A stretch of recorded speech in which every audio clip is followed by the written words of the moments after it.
It is a privilege to be here. It's a privilege to be here, particularly at what was going to be the end of y'all's series on reading Genesis in a scientific age. I hear that the series has been so fabulous, this isn't the end. There may be a couple more sermons to come, but it's been an amazing series. You've had amazing teachers. I've listened to a number of Paul's sermons. The sermons have been fabulous as well. I really have one main point that I'll be trying to make in the next 40 minutes or so, and that is that the kinds of insights y'all have been discussing, in my view, may be the most compelling way to fulfill the Great Commission in our contemporary world. Not only do they enrich our faith in the way that y'all have been talking about, but they also give us the resources, it seems to me, to convey to those who aren't Christians just how rich and exciting and ultimately true Christianity is. Now, I'd like to make this point in two ways in the next few minutes. First, I'd like to talk briefly about traditional apologetics and what I see as some of the limitations in our contemporary world of the standard modes of apologetics that many of us grew up on and that have been used for the last 75 years. And then second, what I'll do is just talk a bit about the book that Paul mentioned, True Paradox, and how I try in that book, probably not effectively, but try to engage a different kind of apologetics and do apologetics in a slightly different way. Now, you'll see in the next few minutes as you listen to me talk that I don't have much in common with Paul. I'm not elegant, I'm not funny, I'm not wise, but I do tend to shout a little bit when I get excited, so that's the one thing that may be familiar, and you might want to hold your ears once I get revved up. I don't know why that happens, but I start out like this, and in the end, it's not like this. So let me start with traditional apologetics. The standard approach to apologetics for the last 75 years or so, and if I asked you who I'm thinking of 75 years ago, I think most of you would immediately know who I'm talking about, and if you don't, I'll mention him in just a minute. The standard apologetics approach over the last 75 years has focused primarily on the argument that Christianity provides the only compelling objective basis for morality, that absent Christianity, you have no objective basis for what you believe, for what you know to be right and wrong, and therefore Christianity is compelling because it provides what you have been missing.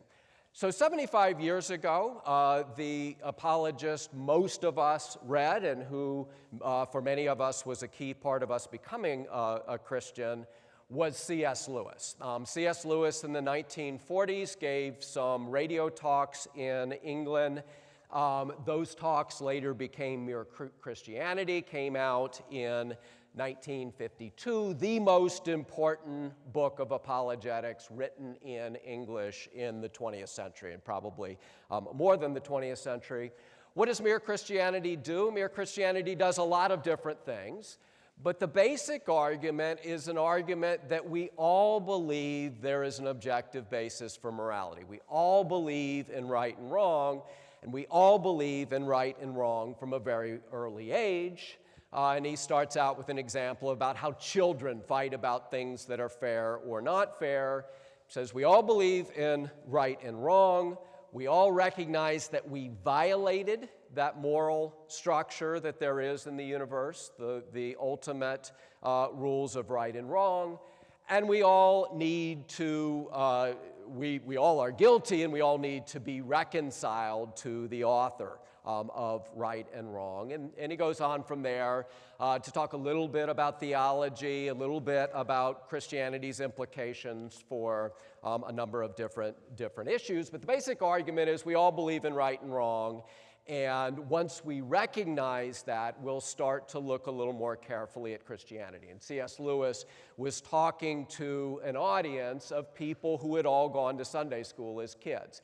In a sense, what he was calling them to do was give up their watery Christianity, the unreflective, unthought-out Christianity that they claimed to hold, and he was calling them to the wine of true Christianity. Fast forward about 20 years, you get another very, very important apologetics figure who might be a little less familiar to some of you, a man named Francis Schaeffer in the 1960s. He was a Presbyterian minister. He started an organization called L'Abri in Switzerland, and it spread beyond Switzerland. He was speaking to the people of the 1960s, the kids who wanted to drop out, who were alienated, who were attracted to existentialism. What was Francis Schaeffer's apologetic strategy? And this is the strategy that he uses most famously in a book called The God Who Is There. His strategy was to argue that there really are only two choices for any person. You either believe in theism, and ultimately Christianity, in which case you have an objective basis for what you believe. There is a foundation for right and wrong. You have a way of understanding the moral structure of the universe. Or you ultimately, if you're honest with yourself, are going to end up in despair. So what Schaeffer pushed people to recognize was that you really only have two choices, either Christianity, which gives you an objective basis for what's right and wrong, or despair because there's simply no foundation for anything that you might believe. And Schaeffer makes this argument in very compelling ways. He talks a lot about philosophers and poets and artists. He particularly praises the poets and artists who he thinks are honest to what the implications of their worldview are. If they're not Christians, the implications are despair. So he was a big fan of Dylan Thomas, the Irish poet, the poet of a number of poems. One of the most famous is a poem called "Do Not Go Gentle Into That Good Night." Spectacularly beautiful poem, absolutely despairing poem. There's a line in it how death held me green, or life held me green and dying, but I sang in my chains like the sea. Schaeffer was a big fan of Thomas because he felt that Thomas was honest about the implications of his belief. You either believe in the Christian God, you have an objective basis for right and wrong, or there's no foundation at all and your ultimate destiny is despair. Very compelling apologetic. I think at one level it's absolutely true, and in a minute I'll argue it still is very important. Absent Christianity, there isn't an objective basis for right and wrong. But it turns out, in my view and in my experience with the students I teach and engage with, it turns out that this apologetic strategy doesn't work very well with millennials. It's not that you can't show millennials that there's a problem with what they believe. It's very easy to show them that there is a tension in their beliefs. The average or most millennials, or many millennials, and I'm going to speak of millennials, but this is true with many in our culture more generally as well, many would say if you ask them, they do not believe there is any ultimate truth. Truth is entirely relative. There is no objective truth. There's no ultimate standard for truth. But all of them, or most of them, also believe some things are absolutely right or absolutely wrong. There are some things that are absolutely to be desired or absolutely to be shunned. And a couple of the words you can use in my world to get that kind of reaction from a millennial. The first one is racial discrimination. If you use those words, they will say, yes, yes, yes, that's always wrong. Another couple of words that have that same effect are sex trafficking. You use the word sex trafficking, they all know that that is absolutely wrong. So if you show them that there's a little bit of a conflict in their beliefs, on the one hand, they say all truth is relative, there's no objective basis for morality. But on the other hand, they say racism is wrong, discrimination is wrong, sex trafficking is wrong, justice is right. If you show them there's a tension in what they believe, their reaction isn't the reaction that Francis Schaeffer got, oh my goodness, there's a problem here, maybe I should start thinking about Christianity. Their reaction tends to be, so what? That's their first reaction. In my experience, their second reaction, about 2 seconds later, tends to be, wow, that's kind of cool. I'm pretty complicated. I can keep two incoherent thoughts in my mind at the same time. What's not to like about that? I don't mean to say that traditional apologetics is useless or wrong. Mere Christianity is a spectacular book. And in fact, when I was writing True Paradox, I literally had Mere Christianity open on my desk as I was writing, and it was one of the most depressing things I ever did in my life. Because you look at a paragraph of C.S. Lewis, and you look at a paragraph of Skeel, and you think, we've got a problem. We've got a problem, Houston. We may not have snow, but we've got some other problems. So I think the traditional apologetic strategies are still very important, and a good contemporary example of that. Many of y'all have probably read Tim Keller's book, The Reason for God. It is a fabulous book, maybe the best recent book of apologetics. Tim Keller's approach to apologetics, in my view, is essentially Francis Schaeffer's approach updated for a more pluralistic contemporary world. It's an approach that says there really are only two options: a theistic Christian view of the universe, which gives you an objective basis for right and wrong, or the alternative, which does not. So these are still very, very important modes of apologetics. And I think when people are starting to think about Christianity and they're willing to begin to at least consider the claims of Christianity, these books are really helpful.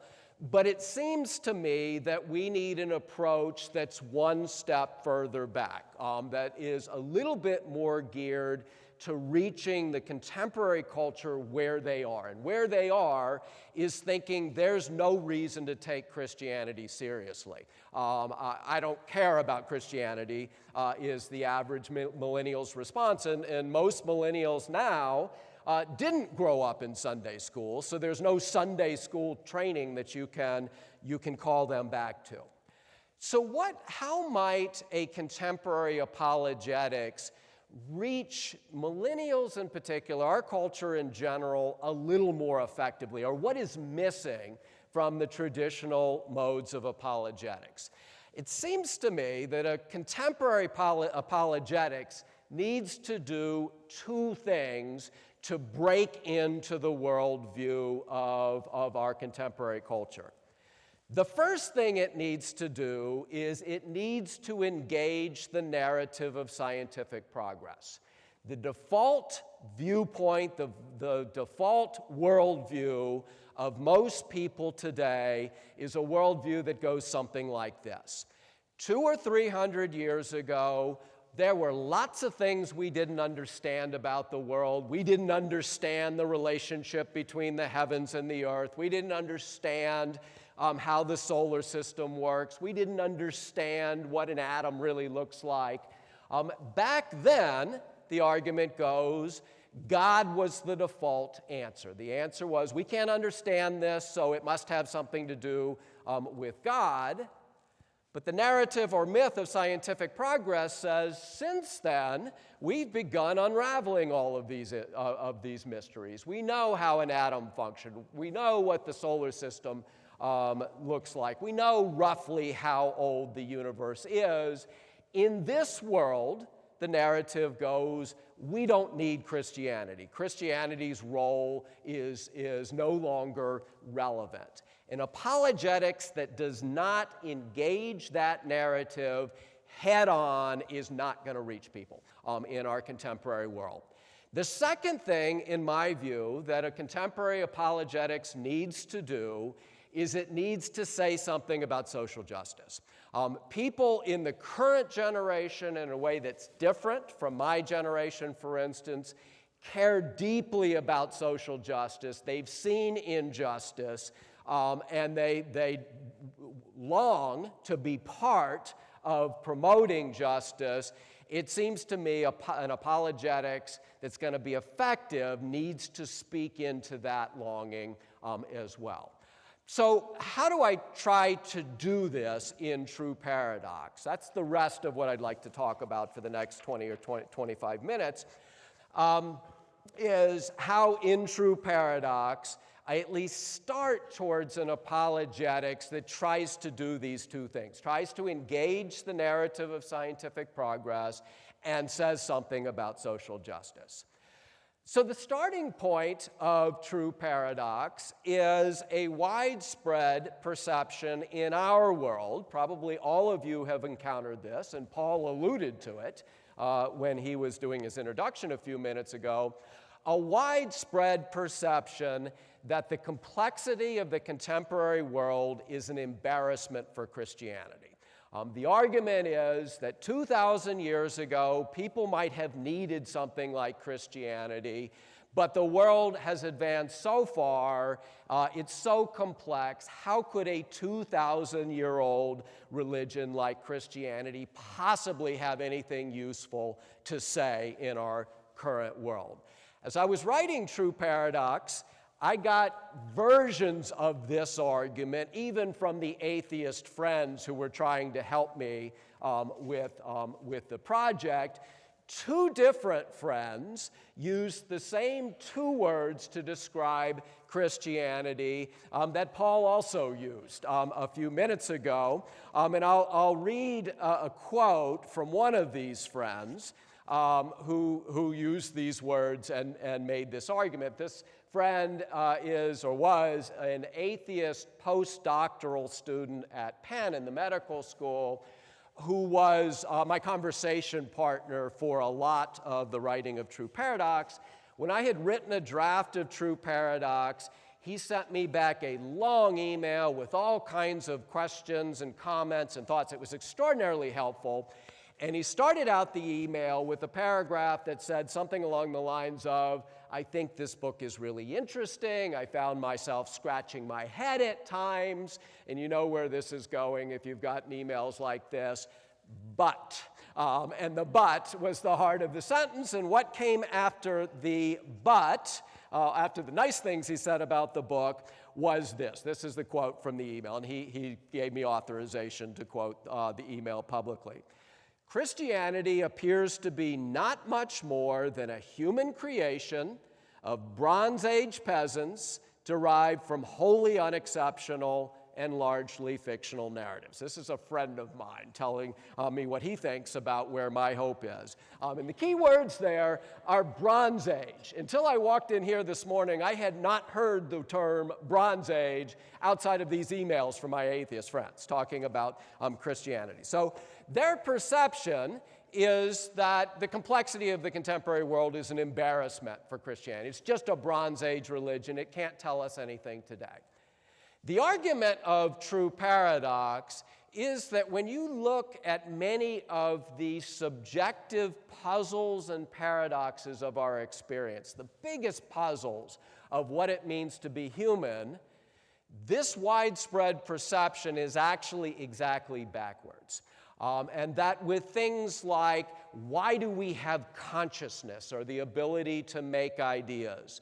Why do we experience beauty the way we experience it? Why do we long for justice and yet we're unable to achieve it? With each of those issues, the main worldview on offer in our world, which is what I call in the book materialism, or you might call a science without God perspective on the world, really doesn't have good explanations. And Christianity actually does. So the book consists of 5 main chapters, each one taking up one of these issues. So the first chapter talks about consciousness, or what I call our idea-making capacity. The second one talks about our experience of beauty. The third chapter talks about suffering and how we experience suffering. The fourth chapter talks about justice. And the last chapter is about heaven or the afterlife. And what I thought I would do with the time that I have, is talk a little bit about two of those chapters, the first two chapters on consciousness, on beauty, and then I'll kind of wave at the other chapters to give you a flavor of the approach I have in mind. So the first chapter is a chapter on consciousness, or our idea-making capacity. And the question I'm asking, or I want to explore, is why do we have consciousness? Why do we have the ability to make ideas, to devise philosophies of how the world works, to debate theologies about who we are and how we fit in the universe? From the perspective of evolutionary psychology, which is the default worldview of most people in our world, consciousness is really, really hard to explain.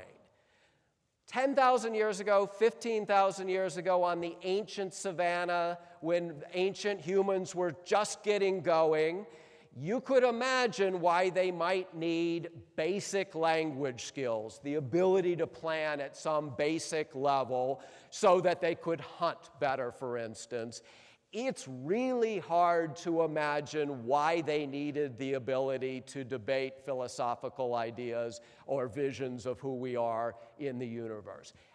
That is unbelievably puzzling. And one of my favorite examples of this point, involves Steven Pinker, a very well-known psychologist and linguist at Harvard, and kind of my foil in a lot of this, the book, and my foil on stage about a year ago.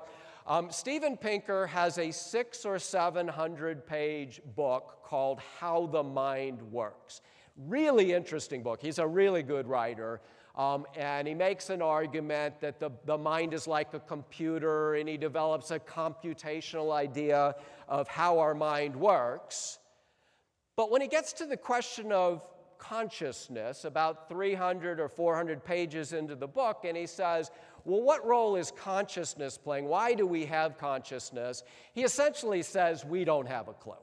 We have no idea why consciousness developed, how it works, why it is that we can imagine ourselves in different situations. We can imagine a different day for ourselves. We can debate Kant or John Rawls or any philosophy that you want to think about. Why do we have that? He says we have no idea. And he's quite candid about it because that is an admission against interest from his perspective. Now, it's important as I say this, and consistent with what y'all have been talking about for the last couple months, that I'm not meaning to completely diss evolutionary psychology. I think that some of it is quite good, and I think there will be very good evolutionary explanations for many of the things that I'm talking about in time. My point is simply that we do not have those explanations now. We do not have a good evolutionary explanation for why we have consciousness and what it means. If you turn from a science without God perspective to a Christian perspective, the Bible has some really interesting things to say about consciousness and about our idea-making capacity and what the point of all that is. The Bible, in my view, says two things in particular. One thing it says is that the universe was made by a rational God, and it is a reflection of that rational God. The universe is a reflection of the rationality of its creators. And there are a lot of wonderful passages in the Bible that make this point. The most famous probably is Psalm 19, the beginning of Psalm 19. The heavens declare the glory of God. The skies above proclaim his handiwork. Couple other passages that make the same point. Proverbs 3:19, the Lord by wisdom created the earth, by understanding he established the heavens. Jeremiah 10:12, it is he who made the earth by his power, who established the world by his wisdom and understanding, all giving you a picture of a rational God creating a rationally intelligible universe that is in some way a reflection of him. The second thing that the Bible tells us of relevance to consciousness is that we are made in the image of that rational God. So the universe is rationally intelligible because it was created by a rational God. We are made in the image of that rational God. Both of those points, if you stop and think about them, are quite astonishing. Einstein once said that the most incomprehensible thing about the universe is the fact that it's comprehensible. Most incomprehensible thing about the universe is the fact that it's comprehensible. It didn't have to be comprehensible. You can imagine a universe that has no logic to it, but we have a comprehensible universe. The second part of that explanation of what the Bible says is also quite astonishing. We are made in the image of that God who made that comprehensible universe, which suggests that we should have some capacity to comprehend the way the universe works, to understand the rationality of the universe, because we are made in the image of the God who created the universe. Throughout history, there have been repeated examples that, in my view, underscore the validity of the biblical account of who we are and what the universe is. My favorite example comes from I think it was a 1959, 1960 article by a mathematician, I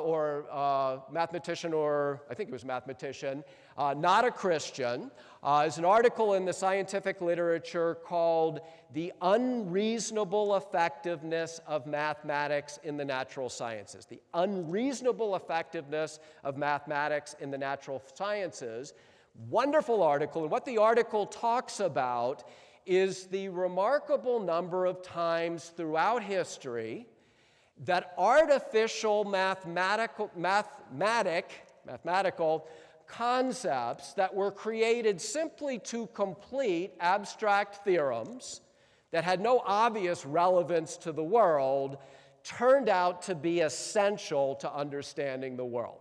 My favorite example of this, which is something I don't understand, so fortunately y'all can't ask me questions about it, but my favorite example is imaginary numbers.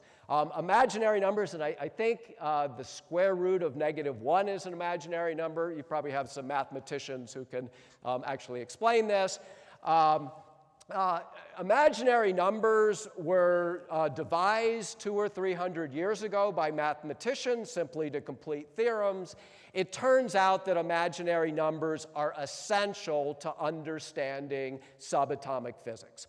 So subatomic physics depend on this concept that when it was devised seemed to be entirely artificial. To me, a remarkable illustration of the idea that we are created in the image of a rational God who created a rational universe. That in some way we are in tune, in some small way, with the God who created the universe.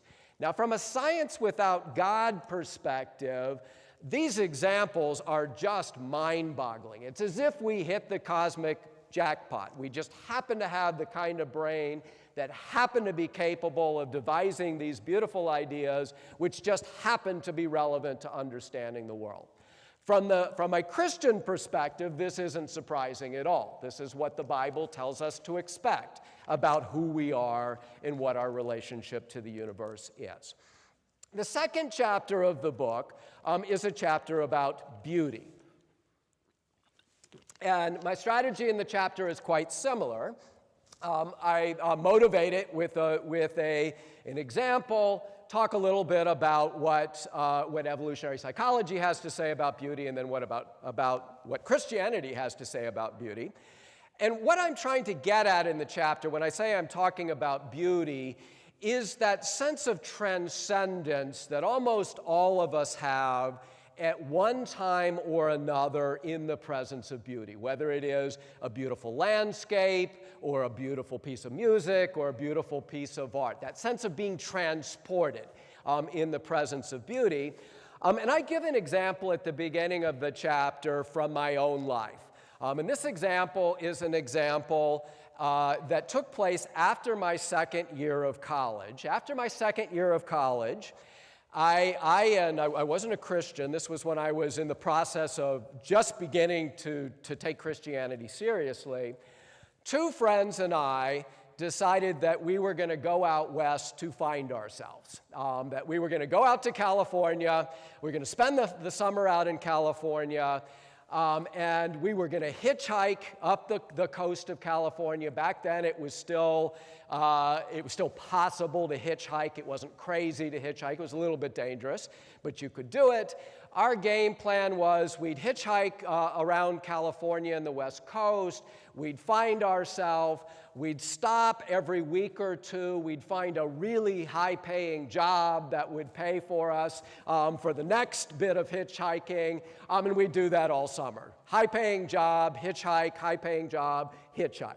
As you can imagine, it all worked according to plan except the high-paying job part. And I'll get back to that in a minute. The way we got out to California was through a program called Drive Away. Has anybody ever heard of Drive Away? I can barely, I see one hand.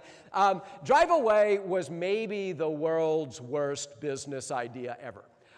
The idea of Drive Away is that if your job moved you to another part of the country, or you were just moving to another part of the country, and you didn't have time to drive your car across the country, Drive Away would find people to drive your car from you. So you could just fly to your new home, and then your car would be delivered by somebody a few days later. The somebodies who almost always were driving those cars across the country were three college kids trying to find themselves after a year of college. As you can imagine, when we had a van that we picked up in Norfolk, Virginia, and drove to Las Vegas. As you can maybe imagine, the van, we didn't have any accidents. We didn't run into anything.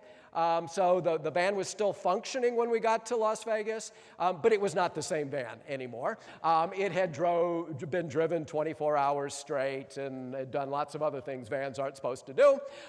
It was in bad shape. Drive Away collapsed a few years later, but fortunately it was around long enough for us to get to the West Coast.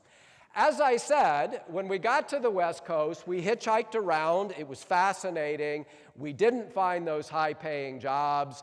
After a couple of weeks, my two friends, who were more mature than I was, decided they needed to come back here, find an actual job, and earn a little bit of money. So they flew back to the East Coast. I stayed on. A few days later, I was hitchhiking in Northern California in the Redwood region. Got to be 2 or 3 in the afternoon. I didn't have a ride. I'm in the middle of nowhere on some small highway in the Redwood region. Gets to be 5, still no ride. Gets to be 7, still no ride. Gets to be dark. So I'm stuck on the side of the road in Northern California. Nothing for me to do other than to walk off the road, unroll my sleeping bag, sleep on the side of the road, and that's what I proceeded to do. 4:35 in the morning, when the first rays of light come, I am soaking wet from the dew. I am miserable. I wake up because there's nothing else to do. Unfortunately, I have a diary from back then, and the diary after that night says things like, Nietzsche was right, there's no hope, the world is miserable. I was wet, I didn't know what I was going to be doing 2 days from then. Really nothing else for me to do than roll up my sleeping bag, put it in my backpack, and start walking. So that's what I do. So I start walking. It's 6 o'clock in the morning, 6:30 in the morning. I walk around a bend, and that bend is an overlook looking out over some redwood forest. The clouds are nestled among the trees. The early morning light is shining on them. It's glowing. It was the most beautiful thing I had ever seen in my life. I was transported. I had this moment of feeling, surely this is the way the world is supposed to be. This is the beauty that my life should consist in. But I also, a minute later, had the same experience that most of us have in the presence of beauty, and that is a sense of melancholy, a sense that that beauty is fleeting. I am not going to continue to experience that beauty, and in fact, I'm still on the side of the road, still having to get somewhere from where I am. That's the sensation that I want to think about when I think about, or when we think about beauty. Why is it that we have that sense of being transported, but also have a sense of melancholy that goes with it? From a science without God perspective, there tend to be two answers to these questions, two answers to the question, why is it we experience beauty the way that we do? Why does it transport us? One answer is that this is just an accidental byproduct of evolution, that we have the ability to experience beauty, but it has no evolutionary significance. That's the view that Stephen Jay Gould, who was a very famous paleontologist at Harvard, had. His view was that beauty was what he called a spandrel. It was like an unnecessary architectural device. It was just an accidental byproduct of evolution. It's nice that we have it, but there's no evolutionary significance. The other approach that science without God folks tend to take is to try to explain why it is we would experience beauty the way we do. And there are a number of explanations on offer. One of the explanations says, and this is an explanation that Steven Pinker finds compelling, or at least found compelling a few years ago, one of the explanations says that when we see a beautiful landscape like the landscape I saw in Northern California, the reason we respond to it the way we do is because for our ancient ancestors, that landscape probably would have had food in it. And I'm tempted to laugh too. I mean, I try not to laugh because these are serious conversations, but it really has the flavor of a stab in the dark. That seeing those beautiful redwoods suggested there was food there, and that I would run into the forest because I could find food there. That's one explanation, not a particularly plausible explanation. Another main explanation, which is a little bit more plausible, is that our sense of beauty produces social cohesion. That in the presence of beauty, we feel a togetherness which is helpful for a society and was helpful for small tribes to knit them together a little bit more effectively. That's plausible to me, but much of what we experience as beauty doesn't have that quality at all. Often when we experience beauty, it's a very individual thing, and it's not something that draws us to other people. So again, these explanations strike me as very preliminary. I'm not arguing that there'll never be a good evolutionary psychology explanation of beauty. I'm arguing that we aren't there yet. So what does Christianity have to say about beauty? What Christianity has to say is that sense of being transported is not a mistake. It's not an accident. The sense that we're momentarily in touch with the way the universe is meant to be is exactly right. That's an accurate description of the way God made the universe. That sense of melancholy we so often have after we experience beauty is also not a mistake or misleading. It's an indication that we live in a world that's broken, that's corrupted, that is not what it's meant to be. From a Christian perspective, our experience of beauty makes perfect sense. Christianity also, in my view, has really interesting insights into the process of creating beauty, into not just observing beauty, but creating it, creating beauty widely construed. Not just people who are painting paintings, but people who are doing computer coding or any of the many other things we do that can be beautiful. What Christianity teaches is that sense that we sometimes have when we're creating things of being beyond ourselves, what psychologists describe as being in the flow. That sense of being in the flow, of temporarily feeling like we are doing what we are meant to be doing. There is something real about creating beauty. Christianity says that's not a mistake either. That is, in fact, what is happening. We were created by a creator God who created a beautiful universe. When we create beauty, we are reflecting a little bit of our Creator's image back to Him. Wonderful insight, in my view, into the nature of beauty. So I'm, as I usually am, I'm kind of past time, and I knew I was going to be past time, so I'm going to wave at the rest of the book very quickly before I conclude. So there's a chapter about suffering where I talk about some of the explanations for why there's evil in the world, why there's suffering in the world. I reached the conclusion that we do not have a good explanation for why there's suffering in the world. There are some kind of helpful explanations out there. Some people, C.S. Lewis and Augustine, both thought that suffering or the possibility of suffering was necessary if we were to have free will, if we were not to be automatons. I think there's something to that, but I don't think it's ultimately compelling. Some people argue that although this world seems really bad, if we looked at things from a God's eye view, we'd understand that it actually is the best possible world. That's possible too, it seems to me, but in my view, neither of these theories really give us an explanation of why there's evil in the world.